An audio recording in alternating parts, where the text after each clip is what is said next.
Good Erev Shabbos, Pashas Vayishlach. I apologize in advance for the wind. However, I thought that the stunning scenery makes up for having to deal with the wind.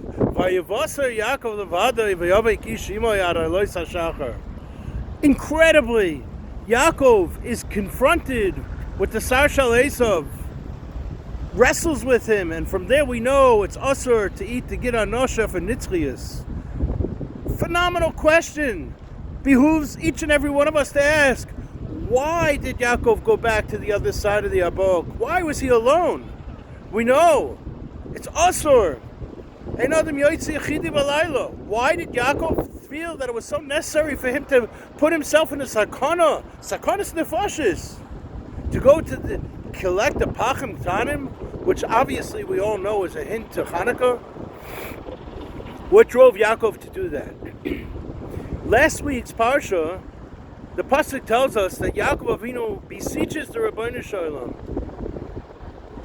in a tefillah, which is also about kasha, and perhaps there's a lesson for us, for each and every one of us, in how we should daven to the Rabbeinu Shalom. Im titein li lechem lechol ubeged lilbosh ushmarani baderech. If you will give me lechem, which is the bare essentials, bread, clothing, the bare essentials literally is what Yaakov Avinu asked for, and to protect me on my way. That's how the psukim end. Yaakov makes havtacha to the Rabbeinu Shalom that everything that you give me, aser asrenu lach, I will give meiser to you from everything that you give me, which is just incredible. Meiser, lechem, lecho, beged, lilbosh. What's going on here? The lesson is profound. Yaakov Avinu is teaching his children for Nitzchias. We're entitled to ask the Rabbeinu Shalom for our bare essentials. Katonti mekol chasadim. Everything above that is chesed. The bare essentials, the Rabbeinu Shalom, we can ask for the Rabbeinu Shalom to provide us with. But everything above that, Yaakov Avinu understood, is only a kli for him to do avodas hakodesh, for him to do chesed, for him to do ma'asim tovim, for him to give tzedakah with.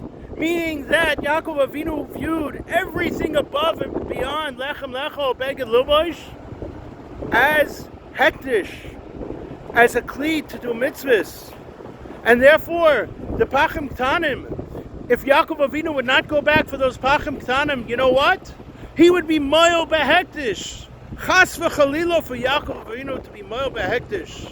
And therefore, because every belonging that Yaakov Avinu had above and beyond the lechem lecho beged lubosh was only there for him to do chesed and ma'asim tovim, to give tzedakah, hachnasis orchim, to be machzik talmidei chachamim. Everything else was hektish, and he had no choice but to go back to collect the pachim tanim. Many years ago, I was zeicha to be in the presence of Rav Nosson Tzvi Finkel, the Rosh Yeshiva of the Mir Yeshiva Zechrono Levrocha. And Rav Nosson Tzvi said to a chevra that was there from the 5 towns, he said, you know what? I grew up in Chicago. I know what Gashmias is. He says, 30 years ago, if an Avrech would have come to me and asked me, I need money for air conditioning, I would have thrown him out on his head. Today, it's a bare essential. Yesterday's luxuries become today's bare essentials. And he said, you know what? It's even okay. You can have your Lexus. You can have your fancy car. That's not the issue. The issue is, what do you do with those possessions? Do you use that car to give people rides? Do you use it to transport food for Taimchei Shabbos? Do you use it to be machnis orech, to pick up people, to drop off people maybe coming in from out of town? Do you use it as a vehicle to transport yourself to Chesed and Ma'asim Tovim and Limud HaTorah and Kedushas Beis HaKnesses? Or is that what defines you?